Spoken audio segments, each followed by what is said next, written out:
இங்க ஒரு வேலை பார்க்குற லேடி இந்த பொண்ணு கிட்ட ரொம்பவே திமிரா நடந்துக்கிறாங்க. இந்த பொண்ணுமே இந்த லேடியை பார்த்து நடந்து போங்க, கீழே விழுந்துட போறீங்க, அப்புறம் உங்க பல்லெல்லாம் உடஞ்சிரும் அப்படின்னு சொல்லவும் சடனா இந்த லேடியுமே கீழே விழுறாங்க. அது அவங்களுடைய பல்லு எல்லாமே உடைஞ்சு போயிடுது. அங்க இருக்கிற யாருமே இந்த பொண்ணுடைய வார்த்தைகள்லாம் உண்மையாகும்னு நினைச்சு கூட பார்க்கல. ஆக்சுவலா இந்த பொண்ணு தான் இந்த மிகப்பெரிய கேங்கோட லீடரா இருப்பாங்க. தென் அது மட்டும் இல்ல, இந்த கேங் எல்லாமே சேர்ந்து நிறையவே பணம் எல்லாத்தையும் சம்பாதிச்சு இந்த லீடர் கிட்ட தான் கொடுத்துட்டு இருப்பாங்க. தென் யாராவது இந்த பொண்ணை பகச்சுக்கிட்டாங்கன்னா இந்த பொண்ணு சொல்ற ஒரே வார்த்தையால அவங்களுக்கு பனிஷ்மெண்ட் கொடுத்துருவா. தென் இந்த பொண்ணுடைய ஹஸ்பண்டுமே அவங்களுடைய வீட்டுக்கு வரான். பார்த்தா அந்த சிஇஓவை வெறும் ஒரு வீல் சேர்ல வச்சு தள்ளிட்டு வராங்க.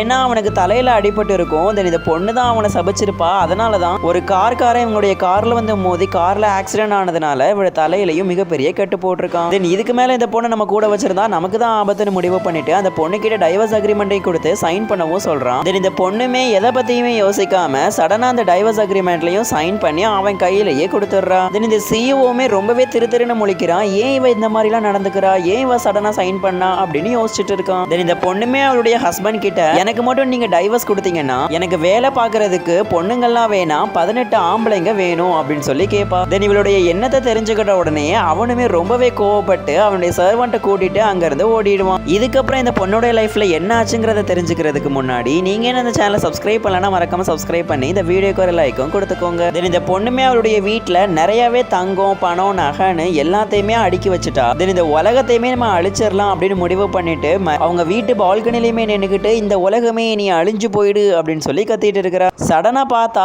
மிகப்பெரிய காத்தடிக்குது. இந்த பொண்ணுமே ரொம்ப ஹாப்பி ஆயிட்டா. ஆனா கொஞ்ச நேரத்திலேயே இவ மேல ஒரு மின்னல் தாக்கி கீழே விழுந்துட்டா. இப்ப அவளுடைய வார்த்தைகளுக்கெல்லாம் மதிப்பே இல்லனும் அவளுடைய பவர்ஸ் எல்லாமே ரொம்ப ரொம்ப குறைஞ்சிக்கிட்டே வருதுங்கிறதையும் அவ ரியலைஸ் பண்ணிக்கிறா. தென் அன்னைக்கு ஈவினிங்கே அவளுடைய ஹஸ்பண்ட் அவளுடைய பிசினஸ் ஃப்ரெண்ட்ஸ் எல்லாரையுமே கூப்பிட்டு அவங்க வீட்டுல பார்ட்டியும் கொடுத்திருப்பாரு. தென் இந்த பொண்ணுமே அந்த பார்ட்டியில அவங்க ஹஸ்பண்ட் குடிக்கிற ஜூஸ்ல வேற ஒரு மருந்தை கலந்து அவளுக்கு கொடுக்கறதுக்கு ட்ரை பண்ணிருப்பாங்க. பார்த்தா அந்த ஹஸ்பண்ட் அதை மாத்தி குடிச்சிடவே இந்த பொண்ணு அந்த மருந்து கலந்த ஒயின் எடுத்து குடிச்சிட்டு அதனால ஏற்படக்கூடிய பனிஷ்மெண்ட்ஸையும் அனுபவிச்சுட்டு இருக்கிறாங்க. தென் இந்த ஹஸ்பண்டும் நீ ஓகே தானே அப்படின்னு சொல்லி கேட்கும்போது எனக்கு என்ன கஷ்டம், எனக்கெல்லாம் ஒரு பிரச்சனையும் இல்லையே, சடனா அந்த வீட்டுக்குள்ள ஒரு மிகப்பெரிய பாம்பு வந்தா கூட நான் பயப்படவே மாட்டேன் அப்படின்னு சொல்லவும் இவங்க சொன்னபடியே இவங்களுடைய காலுக்கு கிட்ட ஒரு பச்சை கலர் பாம்புமே வந்துட்டு இருக்கு. இதை பார்த்த உடனேயே பயந்தடிச்சு அதை தூக்கி போட்டுட்டு இவங்க மயக்கம் போட்டு கீழே விழுந்துட்டாங்க. இந்த பொண்ணை பத்தி நீங்க என்ன நினைக்கிறீங்க? உங்களுக்கும் இந்த மாதிரியான பவர்ஸ் எல்லாம் கிடைச்சா நீங்க என்ன பண்ணுவீங்கன்னு கமெண்ட்ல சொல்லுங்க.